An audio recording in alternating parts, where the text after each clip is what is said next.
you doing? Well, how are you? Great. Yeah. Day two. Good day. I did about 3 times. So it's kind of losing the novelty of the whistle now, after day 2. So what's going on? So I guess, what did you learn today that when you didn't know yesterday, I guess, from the way that everything is functioning in practice, I guess? Yeah, I think part of the course, when you start adding layers, we start seeing guys get challenged with communication, assignments, and all those things. It's a great thing. This is when we want to do that. So the message I just gave the guys is, this is great. Let's find new mistakes tomorrow. So my thing is, the things that we see that we do wrong, all right, fix them. Let's find new mistakes. What does that mean? That means we're growing. That means we're challenging ourselves, pushing the envelope on what we can handle, and finding the scope of who we're going to be. So. Johnson said he had a dinner with you. Yeah. He didn't know you were the head coach. Can you tell us the context of the dinner? And did you know that he didn't know you were the head coach? I did not know, but we were having such a good time. Steak 48. I mean, some fantastic food. He's probably looking at this guy. He's young. I'm asking a lot of questions, talking about, how we're going to use him in the offense. And so he's probably thinking, this is the offensive coordinator. It's like, great. It's awesome, And so I think his agent could have helped him a little bit, maybe send him a snapshot or something like that on his phone, like, hey, by the way, this is Coach Canales. And so, I did not know that until yesterday when he said it. So pretty funny in hindsight, but that's not the only time that's happened. So it's, I was going to ask you, yeah, because of your age and just how relaxed you seem. I think so. Yeah. There was a player at the combine, and one of the coaches asked me, say, who's the head coach?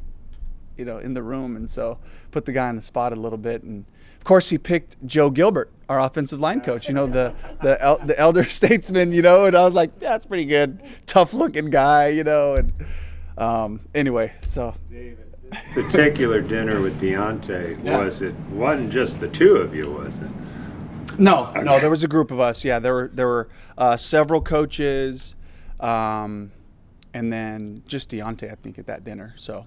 He had about 5 guys to choose from. I'm sure you spent a long time formulating what you thought your practice as a head coach would look like. And what is it like for you to see it unfolding and live, and what should it look like when it's humming along? Yeah, I think we're pretty far away from where I would like it to be. I think that because we don't have a lot of transitions between drills right now, it's really segmented into like special teams, an individual drills period, and then a walkthrough. And so there's only 3 opportunities, and they're longer. So 15-minute special teams, 20 minutes for the individual period, which of course is a couple of different things, and then a 20-minute crossover walkthrough. So I struggle with anything that goes beyond, about 12 or 15 minutes. That's just me. So the longer periods right now, we're changing guys in and out, but what will happen is where we'll be able to become us from a practice standpoint is when you have, say, 6 periods, and they're 8 to 12 minutes, and then there's a horn, and then it's a full sprint to the other side of the field, and you see the energy, you kind of see the intent, refocus, right, and go to the next drill. I like that flow. That'll start to feel like more of who we are, But as far as the cool part was to see the coaches really day 1, not really sure what to expect. And then the second day, just knowing we have extra time right now to steal that early window in the practice, and then that late window after practice to really dial in the individual technique of our players, because that's who we are. We want to be a developmentally minded staff, and we got to be out there coaching, and no better than to just seize the moment right after the practice and fix it then, instead of waiting 24 hours to attack it. I know you said yesterday you didn't want to get into some of the absences, but when your kicker's not here, how do you efficiently kind of practice certain things that normally you would, I guess, if the kicker is? Yeah, we just don't do field goal block, but they'll talk about the scheme and all that. You just mentioned some things that have been cool. You mentioned the coaches. Yeah. What things have been intriguing for you for these past couple of days that have been, whether it's been coaches or players that you've experienced? I think that there's just a really awesome core of veteran players that are here and young guys that have been around, and I can feel their connectedness.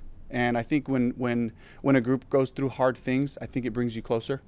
And I've seen that in all different stretches of life. My marriage. Working out at a CrossFit gym, you do really hard workouts and you like suffer together, and then like all of a sudden it's just like we're at each other's houses for barbecues and for dinners. And so I see a group that's been through hard stuff, and you can just feel their connectedness. You could feel them in the weight room talking to each other, lifting each other up, getting together, and just doing team type of things. So that's probably the thing that stands out to me the most about the group that we have. With this camp being this week, right before the draft, how do you kind of split up your mental real estate between here's what we're doing here, here's what's coming Thursday, Friday, Saturday? Yeah, that's a great question. So like the early part of the morning, working all the way through the weight room and into the meetings, I really have to be locked in on the scheme and the flow of what we're doing. Shortly after this meeting, I'll grab lunch, and then I got to like snap my brain back into draft mode. And it really is cool though to be out there on the field right now. To see plays happening, to imagine, different players in the draft and how they would fit in with the actual bodies and the guys that we have there. So I think that's a cool exercise, for Dan and the scouts who are out there watching practice, for the coaches and all of us as we go through the evaluation piece, to then now shift into the afternoon with all of that film on our minds, to see like, okay, guys, now you see what the system looks like, and the bare bones version of it right now, really. But I think it'll help to bring it to life a little bit. Did it affect anything you maybe installed or did on the field the last couple of days, knowing that, okay, this guy might be there or one of these is going to be added to that group? Not yet. I think more the other way, just like how does this player look like in our defensive scheme, in this run scheme, probably more that way. A lot of people, and we didn't ask this last week, but oftentimes you ask about how many first-round grades. Do you know how many guys you might say you guys are considering for 33 and 39? I couldn't give you a specific number, honestly. And the one thing I have to be really respectful of is just the disparity in the league. We're going to value certain players more because of our schemes than, say, the Bucs. They're going to value a different type of player for some of the schemes. So I have to keep that in mind and then balance it with the fact that, like, there are no secrets. So, like, I think a lot of people might think they might have a sleeper or something like that. It's like, there's no sleepers. Like, there's a lot of really good coaches, a lot of good scouts. We're all evaluating the same players. And so I would imagine we have a similar pool to most teams. Just to find what you've seen the last couple of days and the last week, what your needs are in the draft more so than you knew when we met with you for the pre-draft press conference? Like the last couple of days, you're saying, just being on the field? Not really. I wouldn't think so. I think we have enough film over the past year or two, even some of the younger guys. I think we have enough film to lean on that for how to compare them. But it is a really good exercise to look at the draft, to look at those players, and then to make a projection on the talent. Where would he fit in on our depth chart of the guys that we have currently, for it to make more sense for who we're getting? You've been in the league for 15 years. Do you have a favorite draft moment or draft story from when you were in Seattle or Tampa Bay, kind of during the career, whether you're a position coach or a coordinator? I'll save the controversial ones, but I think one of the cool ones was probably Tyler Lockett was my first draft as a wide receivers coach, and I thought it was a really cool thing. And this is the thing that I've been looking for with Dan, with the coaches, is everybody involved in the process was in love with Tyler Lockett, from the special teams coach as a kick returner to the offensive coaches, visualizing what we could do with this player in our system. To the scouts and their work that they did on the profile of the guy. He loves football. He works at his craft. So I think that was a special moment for me because that was kind of like my first, pick as a position coach. And then to see how it all came together. So, like, there are a few guys in this draft, who I won't say, but there's a few guys in this draft where there's traction from all sides. So then all of a sudden there's like, oh, all of us really love this dude. Okay, so then where do we have to take him? Jay, you have one field right now. You have one field right now, the 100-yard field. Are there any challenges that you're dealing with having just one field while the others are under construction? No way. It's proximity, right? This is like submarine etiquette, man. We're all around each other. It's easy for me to go from one field to the next. No, I think for us, just in this mode with the limited amount of time we're out there, the one field is perfect right now, and there's nothing to remind you that progress is being made than the beep, beep, beep of the tractors, like good stuff's happening. We can see it. It really just from what the shots that I saw from before to what's actually being created right now, there's a lot more space being taken advantage of. I'm really looking forward to, when we have the full field to our complement. You saw the video of Leggett saying that he's met with you guys 4 or 5 times, and Yeah. you guys have told him if he's there at 33, you're taking him. Yeah. Oh, yeah. That was, it was a great conversation. I definitely said that to him and about 50 other guys, like, man, so we take you at 33. It's actually a lead-in question. So when we draft you at 33, what happens now? And then there's a bunch of questions that happen after that, so yeah, part of the process. In addition to handoffs today, I think you were also corner, an edge, a defensive tackle. Oh, yeah. Does being in the middle of the drill help you see it a different way, help you coach it a different way?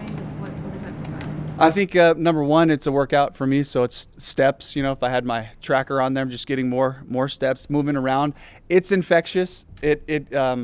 It shows the players. It gives the visual for the quarterback, the wide receivers, the coaching staff as well. Like, hey, let's be involved. Let's get in the middle of these drills, and let's not be the coaches that have our arms crossed, standing back on the sideline, reading a script. Let's be interactive. Let's be developmentally minded, and let's be intentional. So that's what I want from our whole group. So I have to lead by example that way. Yeah, but no, obviously, And it's fun. I know obviously you're spending a lot of time at the stadium, but when you get out into the city, have Yeah. you had interactions with fans? What have that been like Yeah. grocery store run-ins, things like that? Yeah, it's been great. Just really, this is the circle, right? It's just a real tight circle around, Uptown. So just kind of, picking different places to eat, running into people. I'm getting a lot of recommendations on who we should draft recently, So who did I get yesterday? I got Lad McConkey from a guy at Flower Child. Is that the name of the restaurant? So got one of those. What else did I get? I got a Chop Robinson 2 days ago. I got I get Leggett a lot. Is it Leggett or Leggett? Leggett. So I get him a lot. So just people are throwing names at me. I think it's really fun, and my response is always like, yeah, what a great player. Wouldn't that be cool? So it's been fun. You seem like a glass half full kind of guy. So have there been any moments these past 2 days where you can tell that energy and that positivity that you have, is really effective in an encounter you have with the team? I don't know anything specifically, but I'm just going to look for, what have we been given today? What are the cards we're dealt with today? Like, let's make the most of it. Hopefully that part of our program and the way we talk to our guys is be a solution. Find solutions, be a part of the solution instead of part of the complaint, or the problem. It's about our discipline of our language. It's about how we approach every day. And so I think if we can have that kind of mentality, then we're proactive, instead of pulling against the grain. So hopefully that attitude will, spread throughout the building and for sure with the players. We'll take one last question. This isn't a hard-hitting one, but how have you enjoyed this process, like you said, of coming to a new community and trying new restaurants and looking at neighborhoods and schools? How's that gone? It's been amazing, especially for our town. It's just so beautiful. It's the intentionality and the way that they preserve, some of the old Georgian homes. You drive down Queens Road or Providence and you kind of see they keep it very uniform, and it feels like, all right, you definitely it's going to be brick or painted brick or distressed brick. That's when, if you want to get a little bit fancy, but it's just the trees hanging over the streets. You turn into any of the neighborhoods, you see people running down the street with their dogs and kids playing. I got 4 kids, so it just feels like such an amazing place for us to start this chapter in our football life. And we're really excited to. I won't go into specifics about where, but we're really excited to get involved with schools and community and all that. And that part's been great. And I think just in general for me, it's just a dream to be able to just be me, be my personality, you know, and where before I had to be really respectful to do things like Pete and then to do things like Todd, you know, and to kind of take on some of their attributes that make them great leaders. But now it's like, I just get to be me. And so that's a breath of fresh air too. But Lizzie, the kids, they're fired up to get up here. It'll be a few more weeks. So you know the difference between Queens Road and Queens Road West and Queens. not a chance, or all the Providences. No. So, yeah. Yeah. All right. Hey, thank you. Okay, we'll see you.